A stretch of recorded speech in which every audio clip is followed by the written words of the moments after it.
कथावाचक, डर रिश्ते को कमजोर कर सकता है, लेकिन अगर रिश्ता सच हो तो डर उसे युद्ध के मैदान जौल में बदल देता है। कबीर और आराध्या के लिए उनकी अंतरंगता अब सार्वजनिक शर्मशंदी के खतरे में थी। अगली सुबह आराध्या ने कबीर का मैसेज और फोन कॉल्स देखे। वह तुरंत कबीर के कमरे में भागी। कबीर ने उसे धुंधली फोटो दिखाई। आराध्या गुस्से में, वरुण, ये उसी का काम है। वह हमेशा से जानता था कि मैं उसके लिए आसान नहीं हूँ। कबीर, शांत लेकिन सख्त। शांत हो जाओ, ये कोई ड्रामा नहीं है। हमें तर्क से काम लेना होगा। सबसे पहले हमें यह जानना होगा कि उसने यह फोटो कहाँ से ली। कबीर ने अपने इंजीनियरिंग स्किल्स का इस्तेमाल किया। उसने फोटो के मेटा डेटा का विश्लेषण किया और पाया कि फोटो स्टोर रूम के पास पुरानी टूटी हुई सीसीटीवी कैमरा यूनिट बोर्ड से ली गई थी। इसका मतलब था कि वरुण केवल बुधम का नहीं पोड़ती बोदी रहा था, बल्कि बोर्ड साजिश भी कर रहा था। कथावाचक, तर्क काम कर रहा था, लेकिन भावनाओं को नजरअंदाज नहीं किया जा सकता था। इतने दबाव में उन्हें एक दूसरे की और भी जरूरत एन महसूस हुई। डरे तब भावनाओं का नया इकरार उसी दोपहर प्रोजेक्ट की फाइनल प्रेजेंटेशन थी। कबीर और आराध्या को साथ काम करना पड़ा, लेकिन उनका हर स्पर्श शुभ, डर और लालसा युवका से भरा हुआ था। प्रेजेंटेशन शानदार रही। तर्क और भावना का उनका मॉडल पूरी तरह से सफल रहा, लेकिन जब वे स्टेज से उतरे तो वरुण वहां खड़ा था। यो वरुण, धीरे से, बधाई हो, तुम दोनों की एयर केमिस्ट्री पौधे ने काम कर दिखाया। अब अपने प्रोजेक्ट की तरह अपनी कहानी का वो तार्किक अंत पालन करो। मुझसे दूर रहो और यह फोटो फॉर्मूला बुक ऑफ बेगीत की तरह सुरक्षित रहेगी। कबीर ने वरुण को देखा।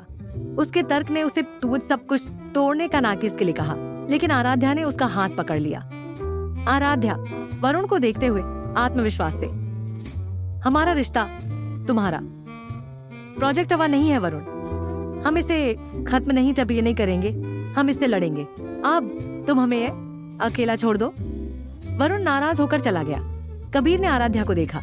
उसकी आंखों में वो प्यार और अभिमान द्विवेदी था। देखी बीर, तुमने उसे क्यों नहीं डरने दिया? आराध्या, क्योंकि तुम मेरे तर्क हो और मैं तुम्हारी नरी भावना भी नकल। हम एक दूसरे के बिना अधूरे हैं और मैं इसे अब शॉर्ट नहीं छुपाऊंगी। था तीसरा इंटीमेट पल, सुरक्षा का बंधन। उस रात वे दोबारा मिले, इस बार किसी अंधेरे कमरे में नहीं, बल्कि तकबीर के कमरे से शरीर नियत में, जहां वे सबसे ज्यादा बेनेट सुरक्षित महसूस करते थे। वे प्रोजेक्ट के सफल होने का जश्न मना रहे थे, लेकिन जल्द ही उनकी बातचीत भावुक हो गई। कथावाचक, ब्लैकमेल के खतरे ने उन्हें एहसास कराया था कि वे एक दूसरे के लिए कितने मायने रखते हैं। ये डर अब उन्हें अलग नहीं कर रहा था, बल्कि उन्हें पास ला रहा था। यह आकर्षण अब प्रेमी पप में रिहंद बन चुका था। आराध्या ने कबीर को कसकर गले लगा लिया। आराध्या, मुझे डर लगता है कि सब कुछ टूट जाएगा।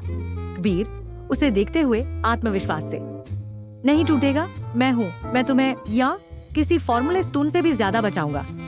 कबीर ने उसे धीरे से बिस्तर पर लिटा दिया। कथावाचक, उस रात उनकी नजदीकी लालसा से ज्यादा सुरक्षा सिला से भरी थी। कबीर ने अपने सारे तर्क, नियम और डर को हटा दिया। उनकी इंटीमेसी अब केवल आकर्षण ये नहीं थी, बल्कि टीलांट एक दूसरे को सहारा देने और डनाब प्रेम की पुष्टिकार थी। ये रिश्ता अब एक सीक्रेट था, जिसे वे दोनों दुनिया से छुपाकर ताकत हासिल कर रहे थे। कथावाचक का अंतिम वाक्य, अब उनका रिश्ता सार्वजनिक खतरे में था, लेकिन वे एक साथ आने खड़े थे। सवाल यह था, क्या वे अपने प्यार को बचाने के लिए वरुण के खिलाफ सबूत जुटा सकते हैं, या वरुण उन्हें तोड़ने के लिए अगला ज्यादा खतरनाक कदम उठाएगा?